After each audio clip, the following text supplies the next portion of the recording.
दोस्तों कैसे हैं आप सभी लोग और कैसी चल रही है आप सभी लोगों की पढ़ाई में। आप सभी लोगों का स्वागत करता हूं आपके अपने चैनल ग्रो विथ स्टडी में। दोस्तों आज की इस वीडियो में आप सभी लोगों को क्लास 12 हिंदी का पंचलाइट कहानी का सारांश बताने वाला हूं इस वीडियो में। तो दोस्तों वीडियो को लास्ट तक बने रहिएगा और चैनल पर पहले चैनल को सब्सक्राइब करके वीडियो को भी लाइक कर दीजिएगा।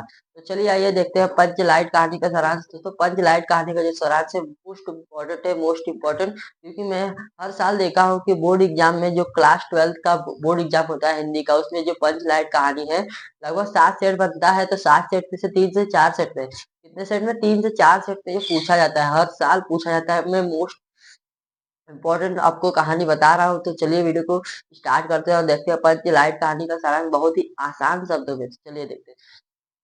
देखिए पंचलाइट कहानी।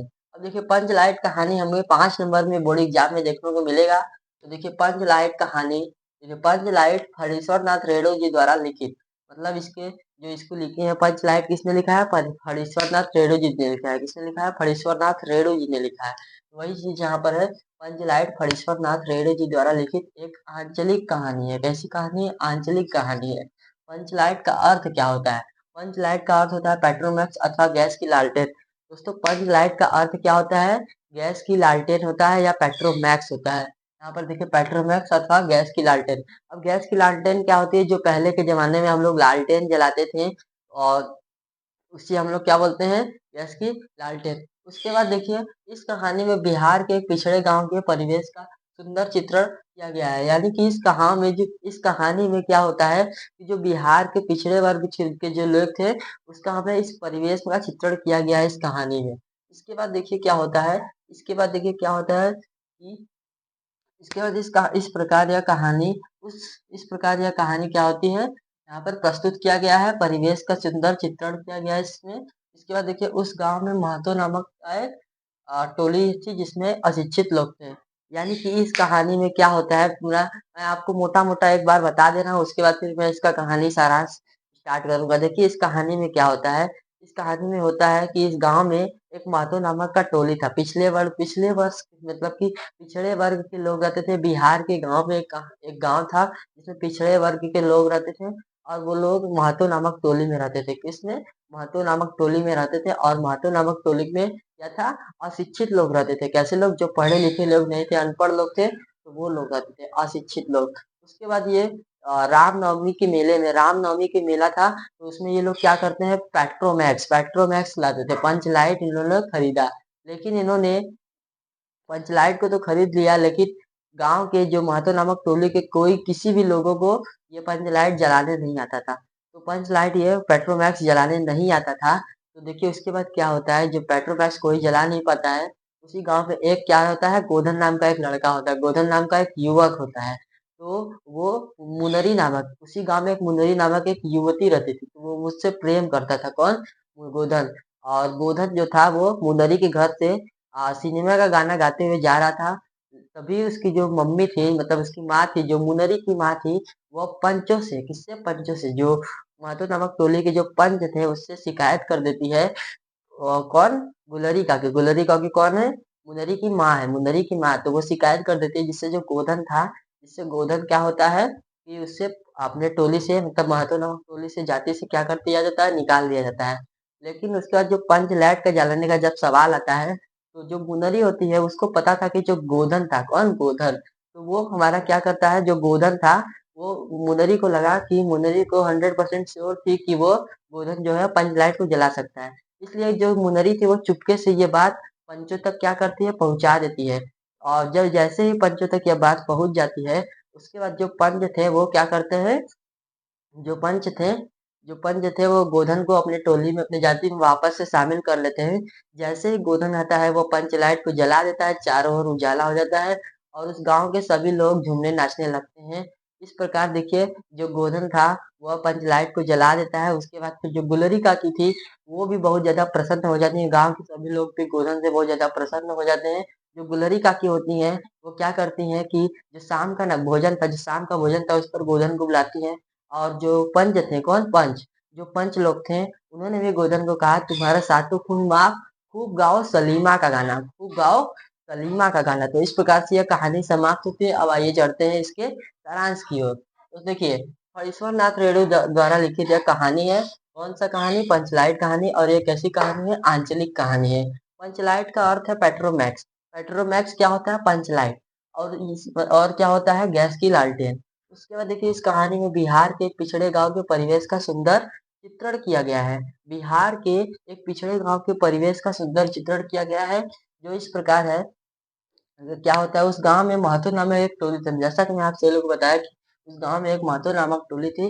तो यहाँ पर है, जिसमें अशिक्षित लोग रहते थे, जिसमें अनपढ़ लोग, जो पढ़े लिखे लोग नहीं थे, वो रहते थे। उन्होंने रामनवमी के मेले में से, रामनवमी के जो मेला रहता था उसमें से क्या करते हैं? पंचलाइट को खरीदते हैं। उसके बाद देखिए क्या होता है, पेट्रोमैक्स को खरीदते हैं, जिसे वो पंचलाइट कहते थे, पंचलाइट भी कहते थे। पंचलाइट को ये सीधे साधे लोग सम्मान की चीज समझते थे। सम्मान की चीज समझना मतलब, जो पंचलाइट था, उस गांव में कोई भी चीज आता था तो उसे वो बहुत ज्यादा सम्मान देते थे। वही चीज है, जब पंचलाइट भी आई थे, जो गांव के लोग थे, वो इसको भी बहुत ज्यादा सम्मान की चीज समझे। उसके बाद पंचलाइट को देखिए, देखने के लिए, पंचलाइट को देखने के लिए टोली के सारे लोग इकट्ठे हो जाते हैं। जो उस टोली, महतो नामक टोली के जो सारे लोग थे, वो क्या हो जाते हैं? इकट्ठे हो जाते हैं। सभी लोग पंचलाइट को देखने के लिए उत्साहित थे। मतलब कि बहुत ज्यादा उत्साहित थे। वो कुछ होता है ना, कोई सी चीज आता है, जब कोई नई चीज आती है गांव में, तो उस गांव के जो लोग थे, महतो नामक गांव के, वो बहुत ज्यादा उत्साहित हो जाते थे। तो इसी तरह जब पंचलाइट भी इस गांव में आता है, तो उसको देखने के लिए इस गांव के सारे लोग क्या हो जाते हैं? बहुत ज्यादा उत्साहित हो जाते हैं। उसके बाद परंतु समस्या उठती है। लेकिन यह दिक्कत परेशानी आती है कि पंचलाइट जलाएगा कौन? पंचलाइट को देखने के लिए तो लोग बहुत ज्यादा उत्साहित थे, लेकिन ये पता नहीं था किसी को कि ये पंचलाइट जलेगी कैसे। इसके बाद देखिए, गांव के लोग पेट्रोमैक्स को जलाना नहीं जानते थे। यानी कि जो गांव के लोग थे, वो पेट्रोमैक्स को जलाना नहीं जानते थे। तो अब आइए बढ़ते हैं इसके आगे की कहानी की ओर। तो चलिए आइए देखते हैं। हाँ तो दोस्तों देखिए, उसके बाद जब क्या होता है कि जो गांव के लोग थे, वो पेट्रोमैक्स को जलाना नहीं जानते थे। उसके बाद देखिए, इसी टोली में एक गोधन नाम का एक युवक था। इसी टोली में एक गोधन नाम का क्या था? युवक था। वह गांव की मुनरी नामक युवती से, जो उस गांव में मुनरी नामक एक युवती रहती थी, उससे प्रेम करता था। मुनरी की माँ पंचों से गोधन की शिकायत की थी। यानी कर देती हैं, जो मुनरी की माँ होती है, जो मुनरी की माँ होती है, मुनरी का नाम क्या है? मुनरी की माँ का नाम क्या है? गुलरी। तो गुलरी काकी जो थी, मुनरी की माँ, पंचों से गोधन की शिकायत कर देती हैं। क्योंकि जो गोधन था उसके घर से, जो गोधन है वो उसके घर से सामने से, उसके घर के सामने से क्या करता है कि सिनेमा का गाना गाकर निकलता है। इसी कारण से जो पंच लोग थे, पंचों ने गोधन को टोली से क्या कर दिया? बाहर निकाल दिया। उसके बाद देखिए, मुनरी को पता था कि जो गोधन है, मुनरी को पता था कि जो गोधन है वो क्या कर सकता है? पंचलाइट को जला सकता है। इसीलिए वह चतुराई से पंचों तक यह बात पहुंचा देती है। पंच गोधन को पुनः टोली में वापस ले लेते हैं। पंच जो है वो गोधन को पुनः टोली में वापस ले लेते हैं, और गोधन पंचलाइट को जला देता है। सारे गांव के लोग उत्साहित होकर झूमने नाचने लगते हैं, तथा गुलरी काफी प्रसन्न होकर गोधन को शाम के भोजन पर आमंत्रित करती हैं। पंच भी खूब प्रसन्न होते हैं और गोधन से कहते हैं, तुम्हारा साथ खुद माप, खूब गाओ सलीमा का गाना। तो दोस्तों यही था हमारा पंचलाइट कहानी का सारांश। आशा करता हूँ कि आप सभी लोग को अच्छे से समझ में आया होगा।